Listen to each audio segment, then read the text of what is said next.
Very good morning everyone, welcome back to CUT Nimbus। आज हम लोग डिस्कस करेंगे 10th and 9th of March के current affairs. So let's begin. Union Minister for Environment, Forest and Climate Change inaugurated the WSDS 2025. India's first AI-powered solar manufacturing line has been launched in Gujarat. India's Astra Mk3 missile has been renamed Gandiva, and Dnipro River, which is located in Europe, in news. Illegal migration routes in the Horn of Africa with static GK and MCQs. Static GK आपको with in the analysis मिल जाएगा, और MCQs जैसा कि अगर आप daily current affairs follow कर रहे हो आपको पता होगा, इसी से रिलेटेड एट द एंड आपको MCQs सॉल्व करने को दिए जाते हैं, जो कि आप इस बेसिस पे जब पूरा वीडियो आप अच्छे से देखोगे तो बहुत इजीली सॉल्व कर पाओगे। ठीक है, तो MCQs प्रैक्टिस करने के लिए इंपॉर्टेंट थिंग इज पूरा एनालिसिस को अच्छे से देखना, अच्छे से समझना, करंट न्यूज क्या है और उसका स्टैटिक पोर्शन क्या है। चलिए, इसके साथ हम लोग डेली एक होमवर्क क्वेश्चन डिस्कस करते हैं। लास्ट सेशन का इंपॉर्टेंट क्वेश्चन था, what is the capital of Barbados, an island nation in Atlantic ocean. Atlantic ocean का एक आइलैंड नेशन है जिसका नाम है बारबाडोस।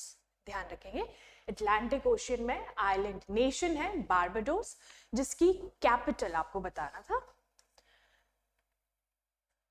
तो इसकी कैपिटल है Bridgetown. Barbados was in news, इसलिए हमने डिस्कस किया था। तो वहीं से मैंने आपसे सवाल पूछा, और सवाल क्या था, बारबाडोस की कैपिटल। ये देखिए, अगर आप इस मैप को अच्छे से देखोगे, दिस इज अटलांटिक ओशन। ठीक है, north Atlantic ocean, this is north America, north American continent, this is south American continent. ठीक है, दोनों कॉन्टिनेंट के बीच में कैरिबियन सी के ईस्टर्न साइड में आपको बारबाडोस, एक आइलैंड नेशन, छोटी सी कंट्री है, छोटा सा नेशन है, आइलैंड नेशन है, विद कैपिटल ब्रिजटाउन। ध्यान रखेंगे, है ना, बारबाडोस ब्रिजटाउन। और आपको सवाल आ गया कि कहाँ पे ये लाई करता है, तो it is in north Atlantic ocean plus in between the north America and south America.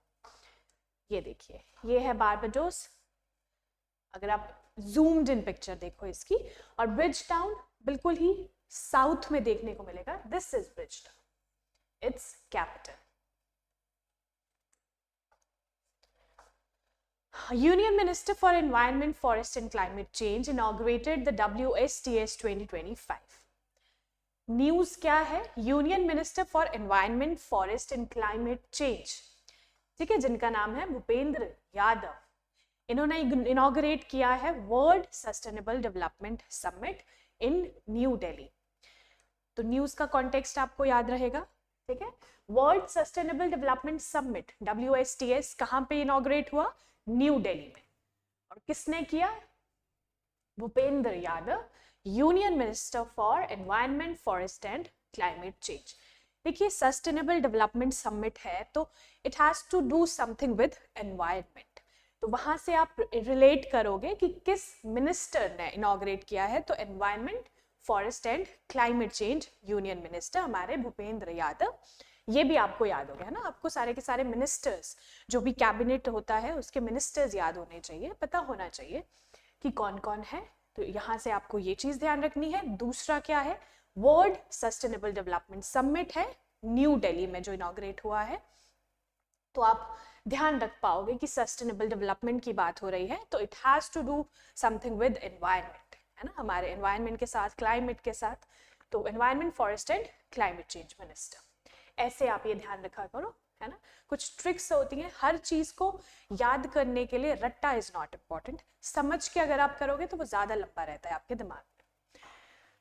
किस ऑर्गेनाइजेशन ने इसको मतलब किस ऑर्गेनाइजेशन द्वारा ये ऑर्गेनाइज किया गया, एनर्जी एंड रिसोर्सेज इंस्टीट्यूट। ठीक है, टेरी, TERI, energy and resources institute, ध्यान रखेंगे।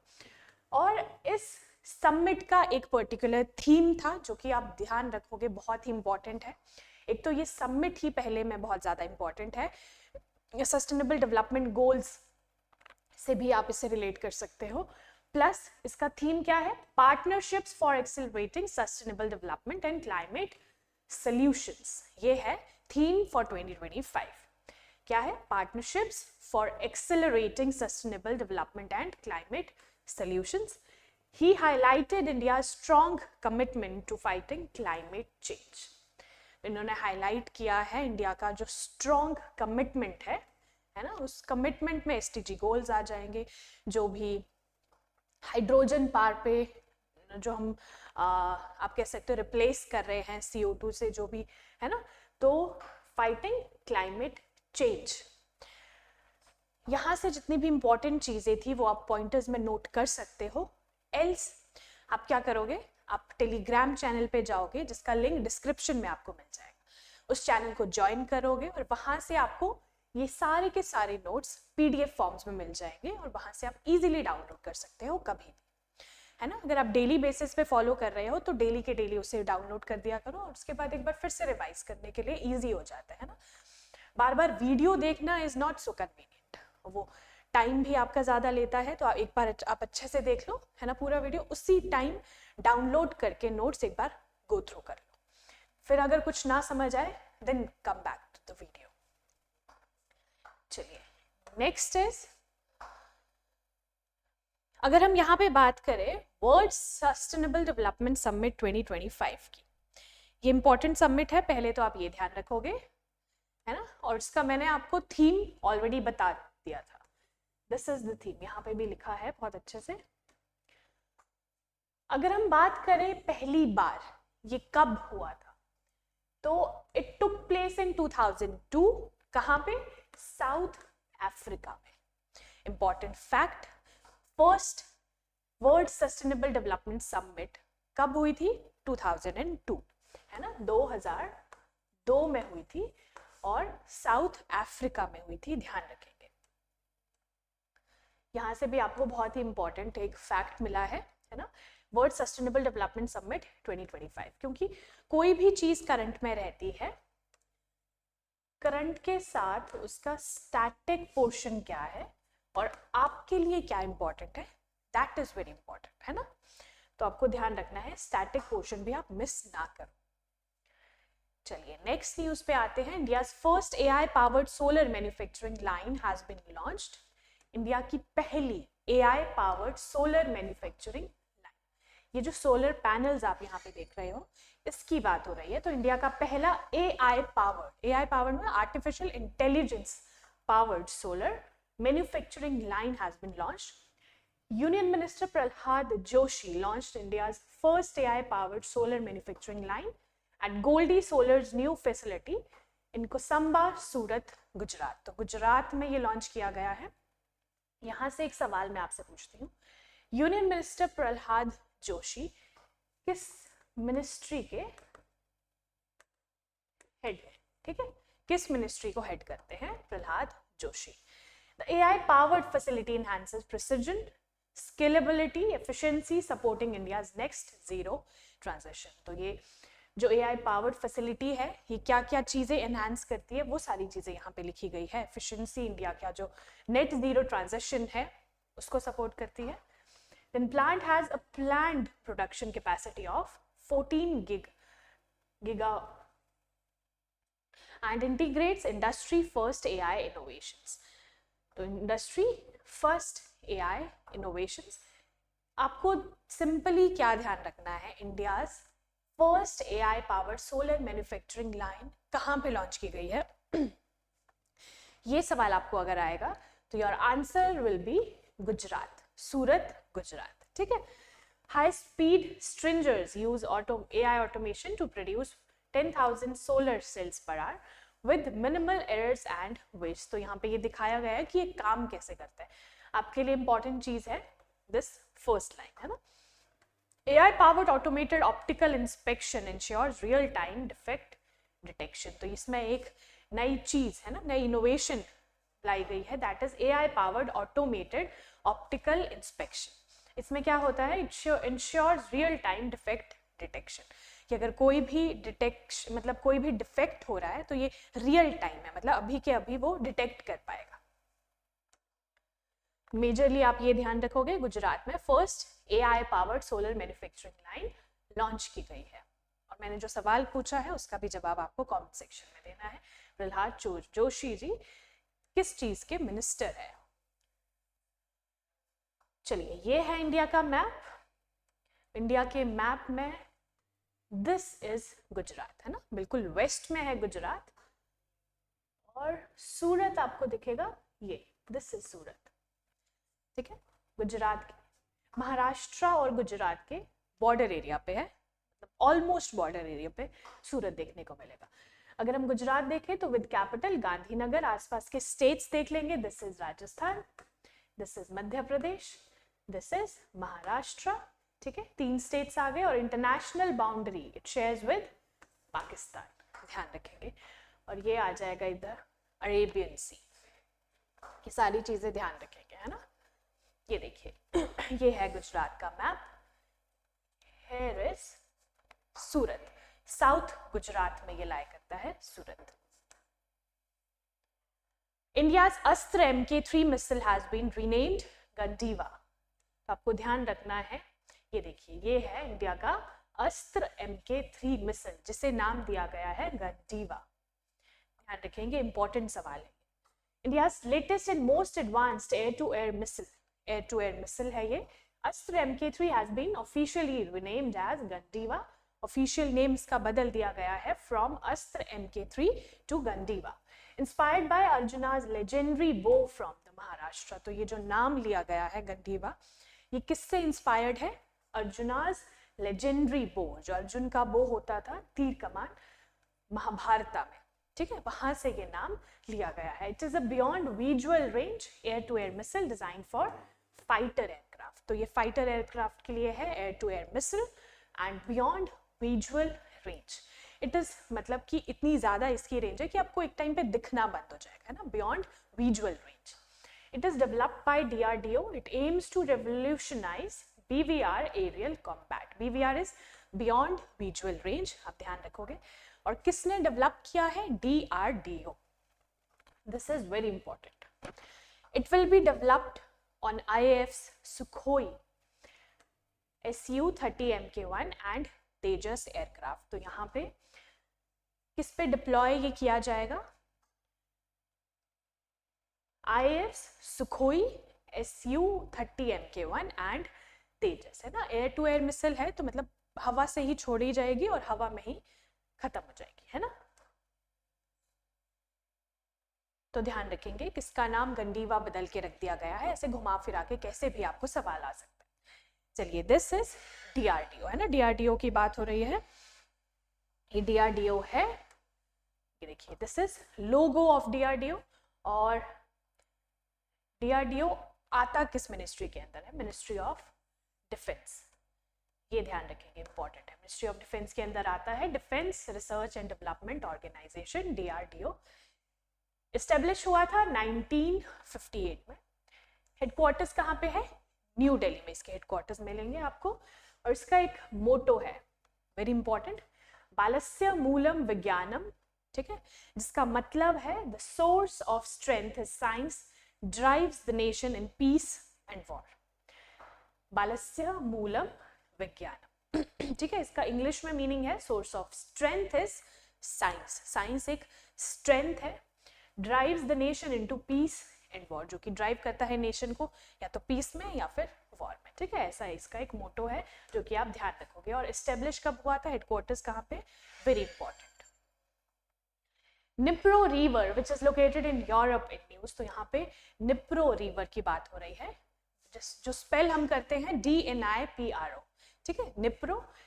Russia is launching repeated assaults to cross the Dnipro river in Kherson despite heavy casualties, aiming to seize more territory before potential peace talks. तो so this is the context of the news कि Russia जो है वो launch कर रहा है repeated assaults to cross the Dnipro river.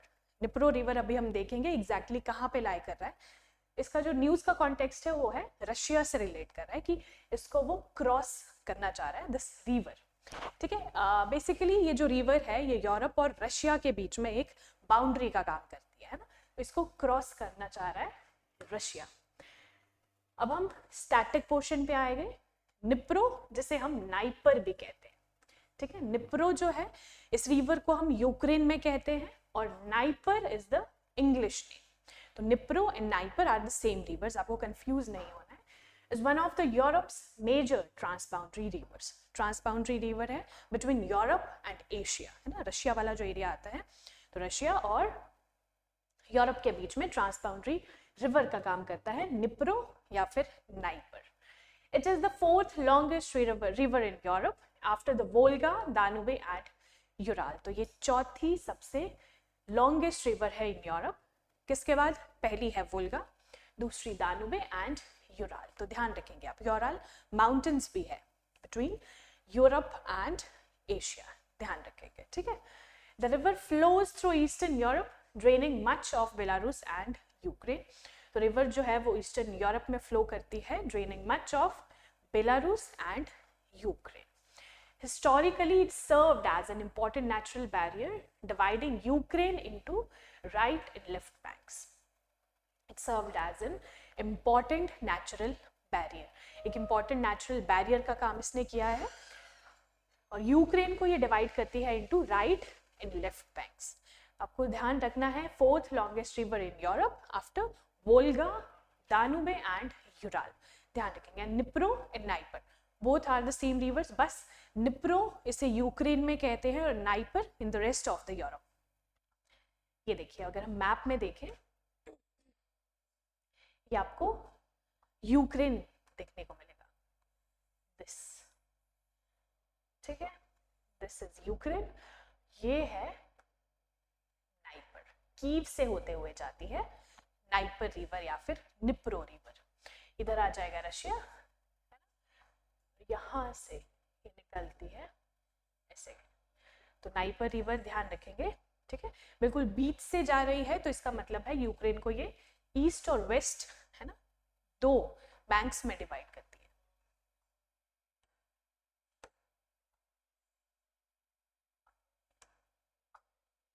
ये देखिए, अगर आप वर्ल्ड मैप में देखोगे, ये है वर्ल्ड मैप, यहां पे आपको देखने को मिलेगा यूक्रेन, है ना, यहां से निकलती है नाइपर रिवर, यहां से गुजरती है, बेलारूस और यूक्रेन से गुजरती है नाइपर रिवर और निप्रो रिवर। तो रशिया, है ना, दिस इज रशियन कॉन्टिनेंट या फिर एशियन कॉन्टिनेंट लाइक रशिया, यहाँ पे ऐसे इधर आ जाएगा एशिया, दिस इज यूरोप। तो ट्रांस बाउंड्री रिवर का काम करती है Dnieper river between Europe and Asia, ध्यान रखेंगे। Illegal migration routes in the Horn of Africa, Horn of Africa की बात हो रही है जहां पे इलीगल माइग्रेशन रूट्स हमें देखने को मिल रहे हैं। Over 180 migrants are missing after 4 boats sank between Djibouti and Yemen, highlighting the dangers of illegal migration. तो ये है न्यूज़ का कॉन्टेक्स्ट, है ना, ये आप ध्यान रखोगे, बिटवीन जिबूटी एंड येमेन, ठीक है, इलीगल माइग्रेंट्स आपको अबाउट 180 माइग्रेंट्स देखने को मिले। तो डेंजर्स ऑफ इलीगल माइग्रेशन आपको दिखेगी कहाँ पे? Horn of Africa. Horn of Africa क्या है? Djibouti. Djibouti, the Horn of Africa, is located at the junction of Red Sea and Gulf of Aden. तो अब जिबूटी के बारे में हम लोग फैक्चुअल डेटा देख लेंगे। कैपिटल इज जिबूटी सिटी, ठीक है, and it is located at the junction of किसके? Red Sea and Gulf of Aden. Map में हम देखेंगे, अभी आप फैक्ट्स देखिए। Eritrea, Ethiopia, Somalia and Gulf of Aden are the neighbouring countries, ध्यान रखेंगे। And Mount Musa is the highest peak there. दूसरा चीज, situated at the junction of Red Sea, Gulf of Aden and East African Rift, हमने पहले भी देखा। ये देखिए, दिस इज द मैप, ये है Djibouti with the capital Djibouti City, और ये किसके जंक्शन पे है? आपने अभी पढ़ा, junction of Red Sea and Gulf of Aden. तो ये है गल्फ ऑफ एडन, ठीक है, ये गल्फ ऑफ एडन और रेड सी के जंक्शन में है, हम अच्छे से देखेंगे इस मैप। ये देखिए, ये है Red Sea, this is Djibouti, और यहाँ पे आता है गल्फ ऑफ एडन, ये है Red Sea, this is Red Sea, this is Gulf of Aden, gulf एक ऐसी वाटर बॉडी होती है जो तीन तरह से, है ना, तीन तरफ से किसी लैंड मास से घिरी हो, तो दिस इज गल्फ। ध्यान रखेंगे। जिबूटी के आसपास की कंट्रीज जो मैंने आपको बताई वो भी ध्यान रखेंगे। अब आते हैं एमसीक्यू सेक्शन पे, very important. Where was the world sustainable development summit 2025 organized? कहाँ पे ऑर्गेनाइज की गई है? So correct answer is New Delhi. B is correct answer. What is the new official name of the Astra Mk3 missile? हमने नया official name इसका पढ़ा, so C, Gandiva is correct answer. India's first AI-powered solar manufacturing line has been launched in which state? कौन से state में launch किया गया है? Correct answer is Gujarat. Gujarat के सूरत में। Nipro River, which was seen in news, is located in which continent? निप्रो river के बारे में, निप्रो या फिर नाइपर, सो कौन से कॉन्टिनेंट में है? Europe. B is correct answer. So अब आप लोगों के लिए homework question. Name the neighbouring countries of the Djibouti, the Horn of Africa. Djibouti जो कंट्री है अफ्रीकन नेशन में, अफ्रीकन कॉन्टिनेंट में, तो आपको उसका बतानी है नेबरिंग कंट्रीज, ठीक है, जिबूटी का, विद कैपिटल जिबूटी सिटी। तो ये था हमारा आज का पूरा सेशन। होप आपको अच्छा लगा हो। और आपने क्या करना है, पहले तो चैनल को सब्सक्राइब कीजिए, दूसरा टेलीग्राम चैनल से आपको डाउनलोड करने हैं इसके पीडीएफ नोट्स। उसके लिए डिस्क्रिप्शन में जाके टेलीग्राम चैनल को पहले ज्वाइन करना है और आप डेली बेसिस पे डाउनलोड कर सकते हो। मिलेंगे हमारे नेक्स्ट सेशन में। Thank you so much.